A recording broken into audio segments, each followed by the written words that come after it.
Good morning and welcome to the Standing Committee's meeting for Wednesday, October 1st, 2025.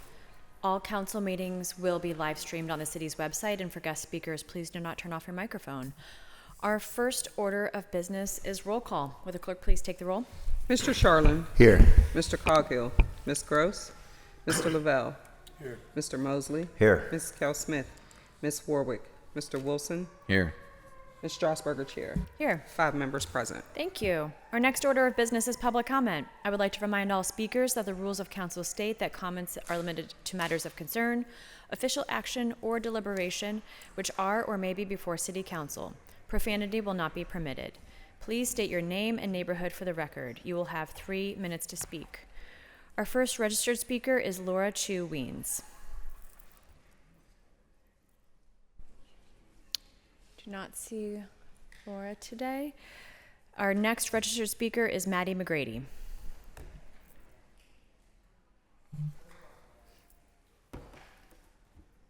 Hi, Maddie McGrady. I live at Highland Park, zip code 15206, and I'm speaking as a co-chair of the Housing Justice Table. I know IZ is not on the agenda today. I was expecting it to be, which is why I registered to speak, so I'll try to be brief. The Housing Justice Table is a coalition of over 180 organizations and independent advocates working together to win real change for the people most impacted by the housing crisis in Pittsburgh and Allegheny County. The people of Pittsburgh deserve a vote on the Housing Needs Assessment Package and the IZ Compromise. It's not acceptable to try and run out the clock on this administration. It's not, you know that, we know that. It's been made abundantly clear from the city's own research that we need an inclusionary zoning policy to bring housing within reach for people making 50% of the area median income and below. The market is not providing housing for people of all incomes in our city. We need policy to do that. Our current, the status quo, which some think is so great, is pushing people out of their homes into the streets and out of the city. These are workers and their families, people our city needs as much as they need the city. Our coalition has shown up and demonstrated beyond a shadow of a doubt that there is broad and deep community support for a citywide inclusionary zoning policy. This policy was carefully crafted and approved by the Planning Commission 8 months ago. We've worked in good faith to craft a compromise that's acceptable to council, unlike the developers who oppose IZ. We need IZ, and this opportunity is not going to come again. It is going to get worse. And if you choose to let this opportunity slide through your fingers, rather than stand with the community, it will not be a failure on our part to show up and to advocate. It will be a failure of political courage and willpower to do the right thing, and we won't forget it.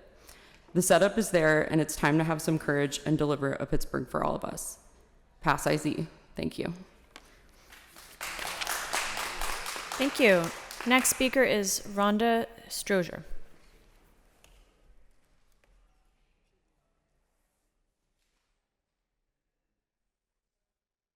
Good morning, can you hear me? Yes, we can. Good morning, I'm Rhonda Strozier, the Executive Director for FundU and Perry Hilltop Citizens Council. I wanted to speak today and express my disappointment that IZ is not on the agenda for today. As Maddie said, we are running out of time, and this is a very important issue. Our neighbors need housing now, so we ask that this is prioritized. We're not moving too quickly. We have discussed this for months and, honestly, many, many years. And so we ask that you prioritize this, vote on it, listen to the Planning Commission, listen to the residents and your constituents, and move forward with approving this IZ zoning package. Thank you. Thank you. Our final registered speaker is Ikahana Halmakina.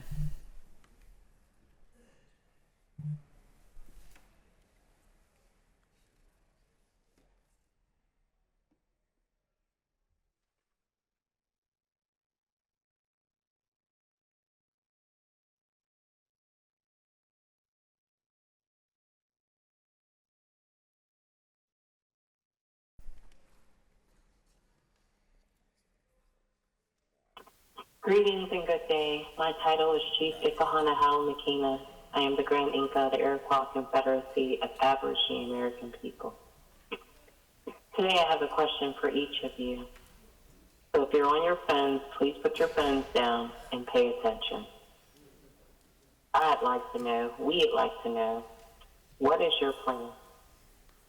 What is this city's plan for the day the orange man with the fake tan sets his sights on this town, this region, this city?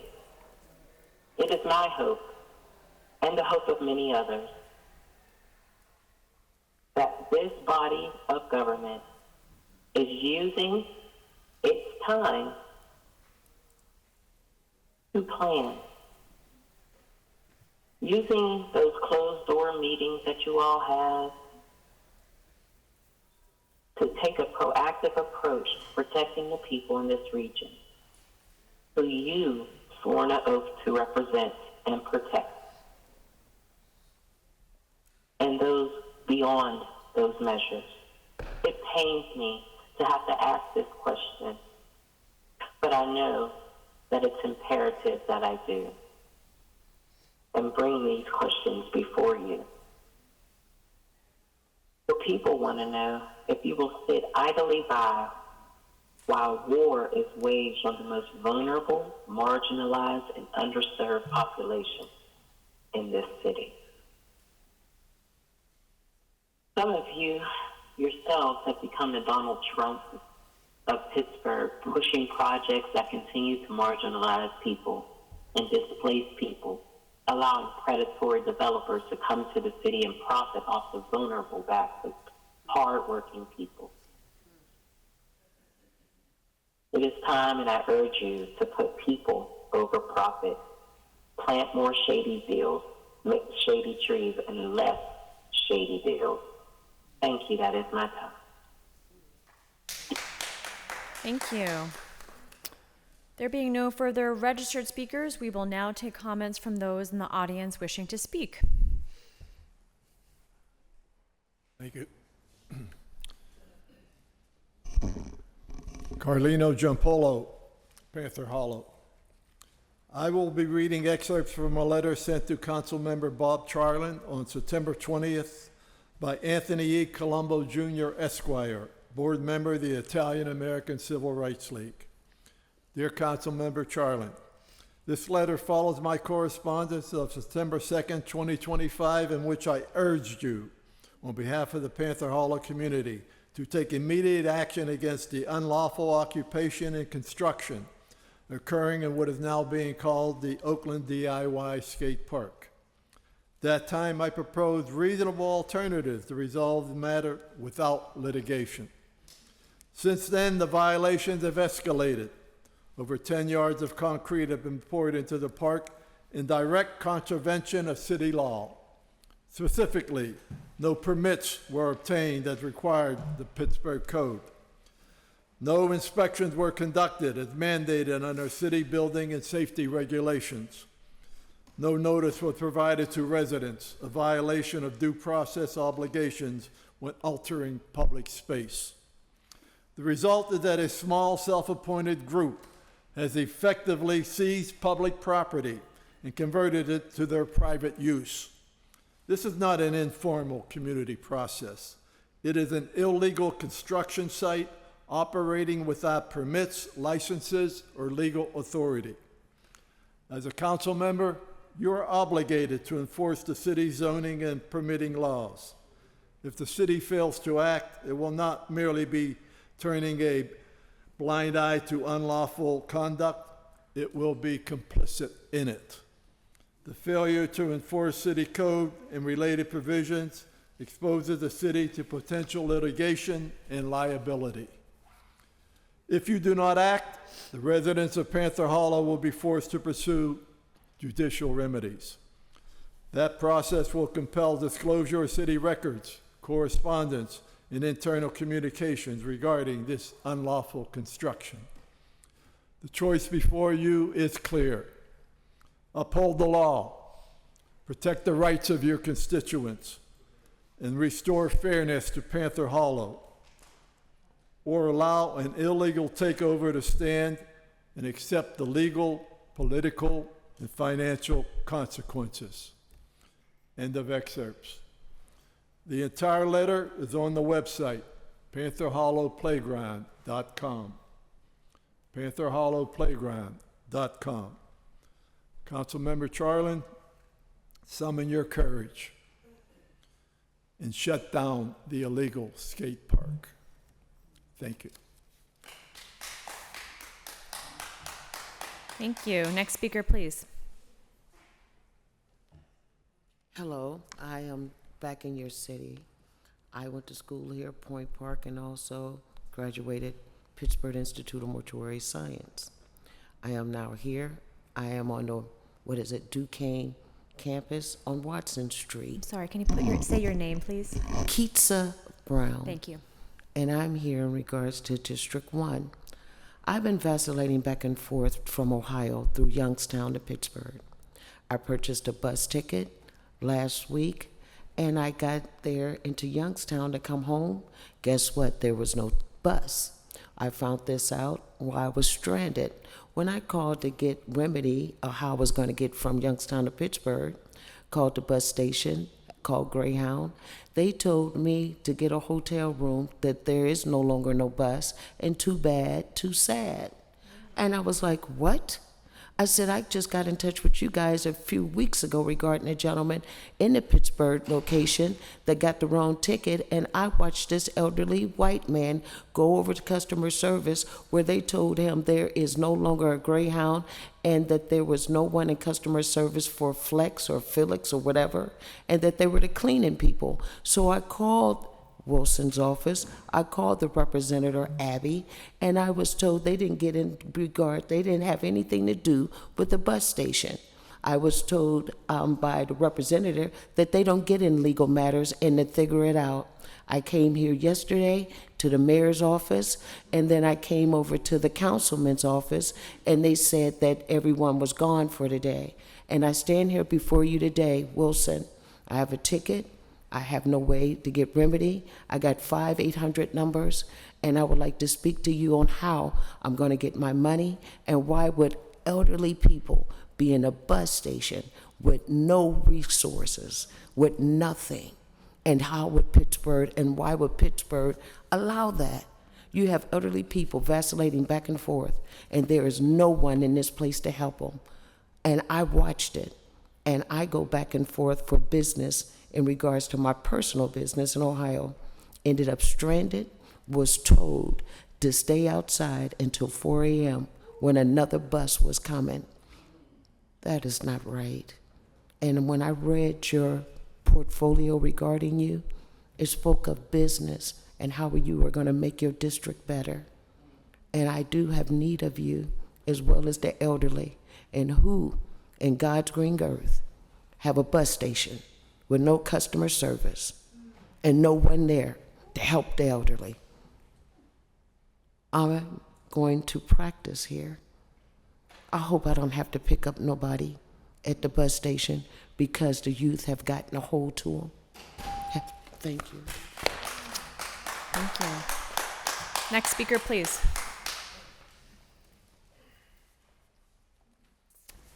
Good morning. My name is Lauren Lynch Novakovic, and I currently live in Knoxville. I was born in Cleveland, but I'll tell you why I couldn't be more Pittsburgh if I tried. My grandmother was born here, and my mother was born here. I still have family here, and my grandparents packed up and left in the 60s due to the blatant racism, which directly impacted their ability to access jobs with fair wages and overall dignity and respect while contributing to the community, never to return. Decades later, I came back to attend Pitt for undergrad. I've lived all over the city and just outside in the Mon Valley. I also went on to get into community organizing and help with our current Congresswoman Summer Lee's first state rep race. I've watched as we continue to attack and strip communities of the mainstays of life, cutting bus lines that allow for transportation to and from work, school, and shopping, intentionally disinvesting in neighborhoods while awaiting their inevitable regenesis through gentrification. Though we may pay lip service to change, it is not enough and, dare I say, not happening. Talks of a new Pittsburgh are simply a rebranding of the past, Pittsburgh is indeed still the Mississippi of the North, as many call it. Health outcomes for Black people and women in particular horrifically trail their white counterparts. Affordable housing is a lifeline and a major indicator that can lend to stress and other poor conditions when not available. Now, my generation of friends, family, and peers are consistently being squeezed out by disgusting price gouging on a basic right like housing, while battling on age-limited and widely not well-maintained housing stock. The additional burden of application fees, security deposits, and beyond amount to extortion, simply to have a place to keep safe from the elements, to live, dream, and gather. Developers and their aligned officials continue to make clear, though through clouded messaging, they do not want or value Black people and people of color here, nor poor and working class people, and God forbid you embody both. You see fit that we do not have the means to participate fully or thrive individually. To be frank, 10% affordability is not enough, but it is a tiny step in the right direction to right past wrongs and create stability and fairness for folks moving forward. We have an opportunity. As council and administration, you have the chance to cement your legacy as one for the people and the city and not against it. You can continue to fuel the racial and economic divide here, or you can be a beacon and example for other places that it's never too late to get it right and change the course of history and the trajectory of your residents and city overall. Pass inclusionary zoning now, because we cannot afford to wait, and we've waited entirely too long. Thank you. Thank you. Next speaker, please.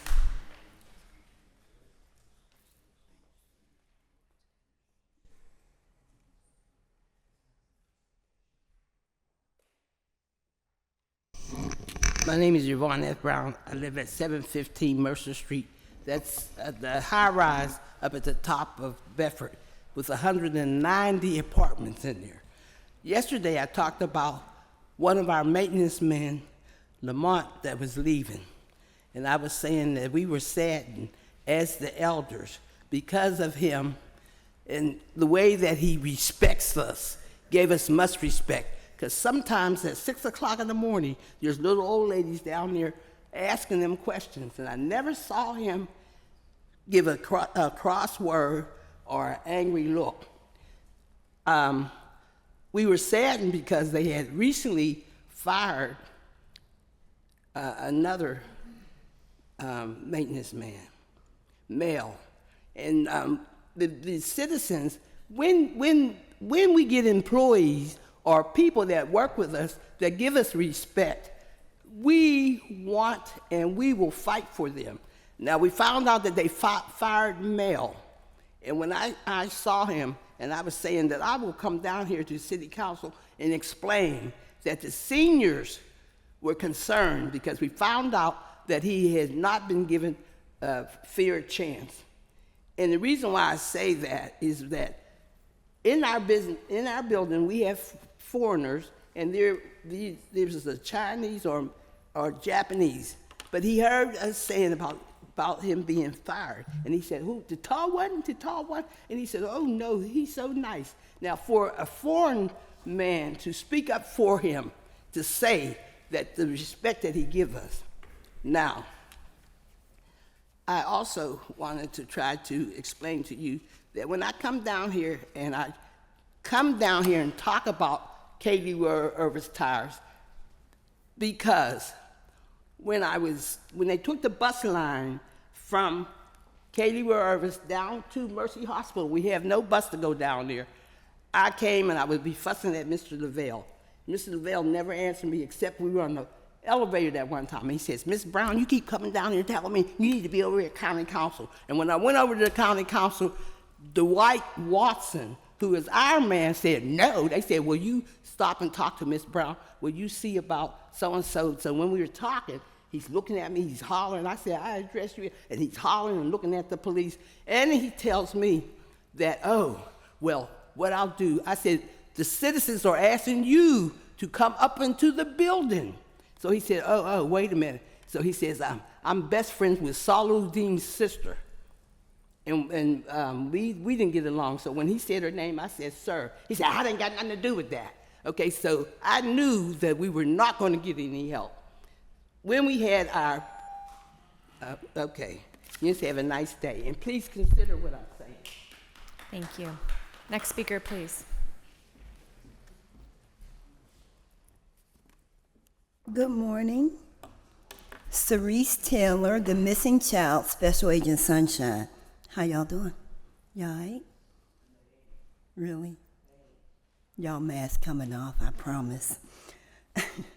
1 Timothy 1:12 says, I thank Christ Jesus our Lord, who has given me strength, that he's considered me trustworthy, appointing me to his service.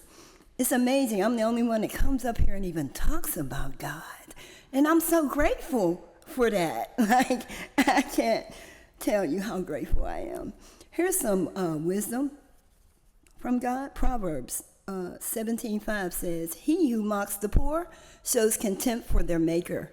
Whoever gloats over disaster will not go unpunished. So you guys may laugh at the homeless and, because y'all live in y'all big houses and stuff, and y'all got what y'all got, everything you own and possess makes you who you are. But when God takes everything away, you'll come out here with us and have to figure it out. This is the favor of God. You're looking at me, a miracle, a walking, living sacrifice that you tried to make of me, yet I still stand here telling you what he said. Here's some more wisdom. Proverbs 10:15. The wealth of the rich is their fortress. The poverty of the poor is their destruction. So you guys live off our resources in our houses that you stole. Imagine that. That have our names on it. Our inheritances you stole. Our trusts you stole. I'm a trust baby, huh? And you stole it. Yet I'm homeless living out here on the street. But this is what homeless looks like when you have the favor of God on your life. This is what it looks like. And it feels real good, too, to be up here to testify about it. Proverbs 14:19 says, evildoers will bow down in the presence of the good, and the wicked at the gates of the righteous. Proverbs 12:8 says, a man is praised according to his wisdom, but men with warped minds are despised. There's some men out here challenging me because I'm a woman, and they want to be one. So they're mad at me because I am. So when I do my extra stuff, put on my lashes, it's okay because I'm a woman. But when they try to put on theirs, it's not because they're a man. And God created woman for man. It'll never be the other way around. Thank you, Jesus. Joshua 1:9 says, 41:9. Wait, Joshua 1:9, I'm sorry. Have I not commanded you? Be strong and courageous. Do not be discouraged, for the Lord our God will be with you wherever you go.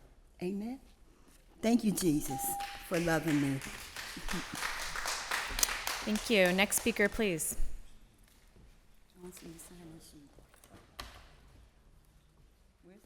Can I have the sign-in sheet to sign in? I didn't sign my name on the sheet. Thank you. We'll provide that.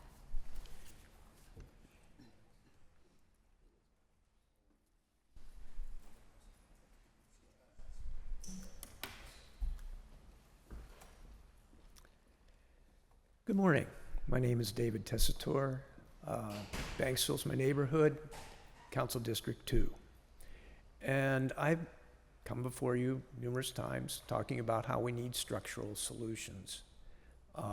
We've talked about with the park situation and how this, with being divided among 6 different entities, the problems that's created. The reason structures are so important is because a good structure enables people who are competent to excel, but a bad structure impedes them from doing that. A good structure, even those who aren't excelling, can be brought up to speed through a good structure.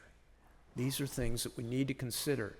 This is how, and you guys, by the way, on council, are the body that can create those structures. When the Neighborhoods USA conference was here in the year 2000, Vancouver, British Columbia sent a full delegation to talk about one of their structural solutions. They call it a neighborhood integrated services team. Now what they do there is each neighborhood, theirs are larger than ours, so maybe it's comparable to council districts. All of the service providers come to the table every 2 weeks to discuss the issues in that neighborhood and to come up with how they're going to solve it. Everybody's at the table. They can't pass the buck to somebody else who's not there. And if it requires a level higher than the individuals, these are to be people who actually have hands-on capabilities in those neighborhoods with some decision-making capabilities. If it requires higher approval, it isn't a subordinate telling their boss what to do. It goes up with a recommendation from the NIST, the Neighborhood Integrated Services team. They were so encouraged by it, that's why they sent a thing here. That's something that we could be looking at doing. In fact, I proposed that as part of the Department of Neighborhoods. But when we're talking about situations with housing, we need to be taking a holistic approach to how we're addressing the needs of these neighborhoods. And by proceeding with a holistic approach, where we're, for example, in my district, I've gone up and I've seen a lot of houses with maybe a demolition notice on it that could be rehabilitated. Now, if we had a process in which individual contracts were let out to do this, so that people who live in those neighborhoods who may have some abilities could work on that, then you can have something happening. They also need some support with that. We see with Work Hard Pittsburgh up in Allentown area. Josh there has helped in doing some things there. So there are models that we can do, but we need to be working on that. We need to be getting better housing in by reutilizing what we have. Thank you. Thank you. Next speaker, please. Are there any further speakers? Seeing none, we will now move on to our standing committee's agenda. Our first committee is the Finance and Law Committee. We have new papers, Bill 2266. Resolution authorizing the mayor and the city solicitor to enter into a subscription agreements and amendments thereto with Walters Kluwer, Inc. for access to a subscription database to support federal litigation and related matters for an amount not to exceed $17,197.63 over 3 years. Second. Discussion? Seeing none, all those in favor of Bill 2266, please indicate by saying aye. Aye. Aye. Affirmative recommendation. That moves us on to invoices. Is there a motion on invoices? So moved. Discussion? Seeing none, all those in favor of invoices, please indicate by saying aye. Aye. Aye. Invoices are approved. That moves us to interdepartmental transfers. Is there a motion? Motion to approve. Second. Discussion? Seeing none, all those in favor of interdepartmental transfers, please indicate by saying aye. Aye. Transfers are approved. That moves us to P cards. Is there a motion on P cards? So moved. Second. Discussion? Seeing none, all those in favor of P cards, please indicate by saying aye. Aye. Aye. P cards are approved. That moves us to Public Works and Infrastructure Committee, chaired by Councilperson Warwick. Bill 2133, resolution amending Resolution 336 of 2024, which authorized the mayor and the director of the Department of Mobility and Infrastructure to enter into an agreement or agreements with the Redevelopment Authority of Allegheny County for the purpose of receiving and spending grant funds in the amount of $100,000 to develop a transit plan in the West End by increasing the grant amount by $100,000 for a new total project cost of $200,000. Motion to approve. Discussion. Second. Councilwoman Smith. Thank you, Councilwoman. I'm supportive. I just want to change, I want to make a verbal amendment to change transit to mobility. Because it's a mobility plan, it's not a transit plan. Thank you. Is there a second? Second. Discussion on the amendment? Sorry? No, I was Oh, okay. talking I want to make sure we're right. I just want to, can I just say briefly, I just want the community to know, because they are opposed to the transit-oriented development plan at this moment, but they're not opposed to this mobility plan. So they're two separate issues. So Is that- we have a change in the sort of fourth line down to, instead of develop a transit plan, it'll be struck and replaced with mobility plan. Any further discussion on the amendment? Seeing none, all those in favor of verbal amendment, please say aye. Aye. Bill Aye. has been amended. Any further discussion on the bill as amended? Councilwoman Kale I Smith. just want to thank Councilwoman Warwick for working with me on this, and David Geiger. He's been amazing working through all these things, so thank you. Thank you. Is there any further discussion? Seeing none, all those in favor of Bill 2133 as amended, please indicate by saying aye. Aye. Aye. Affirmative recommendation.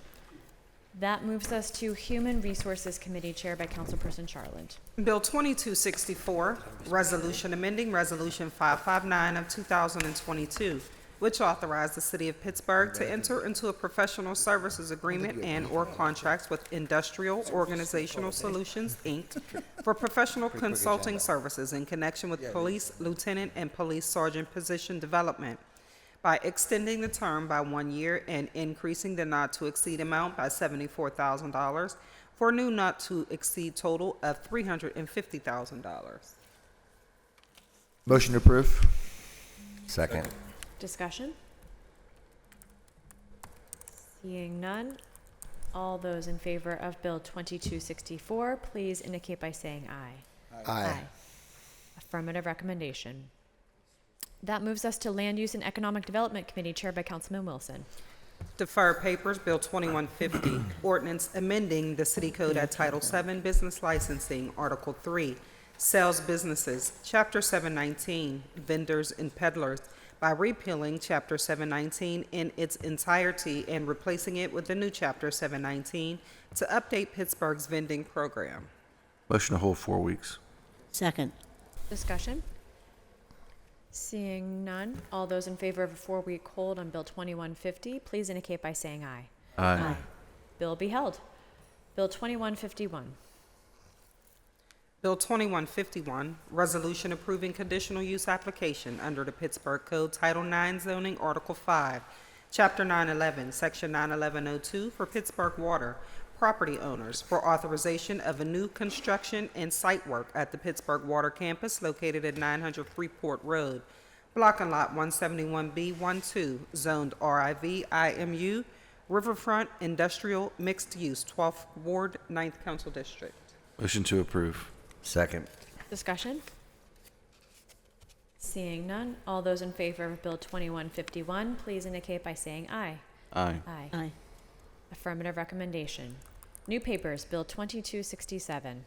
Bill 2267, resolution amending Resolution 531, effective August 6 of 2013, providing for the implementation of a residential parking permit program, Area L, in the Central Northside Community Council District 1, to expand the district to include an additional address pursuant to Pittsburgh Code Chapter 549. Motion to approve. Second. Discussion? Seeing none, all those in favor of Bill 2267, please indicate by saying aye. Aye. Aye. Affirmative recommendation. That moves us to Intergovernmental and Educational Affairs Committee chaired by Councilman Mosley. Bill 2265, resolution authorizing the issuance of a warrant payable in favor of Southwestern Pennsylvania Commission for the second of 2 installments for the 2025 annual membership dues in an amount not to exceed $64,373.50. Motion to approve. Second.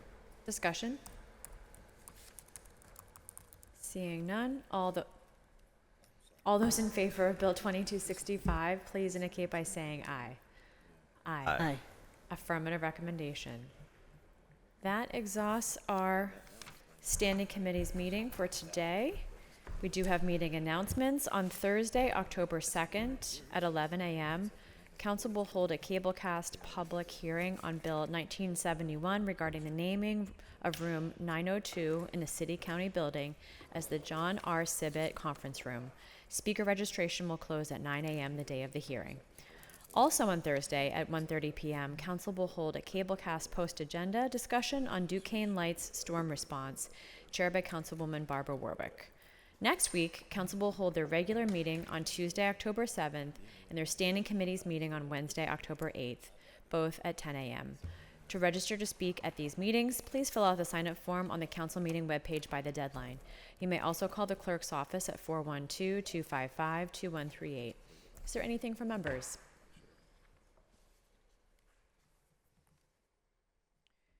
I think this might be a record. That was fast. I'm known for my record meetings in other boards and authorities, so we'll look forward to beating this record in the future. I wanted to say to those who are observing Yom Kippur, I wish you a meaningful and an easy fast and a meaningful holiday.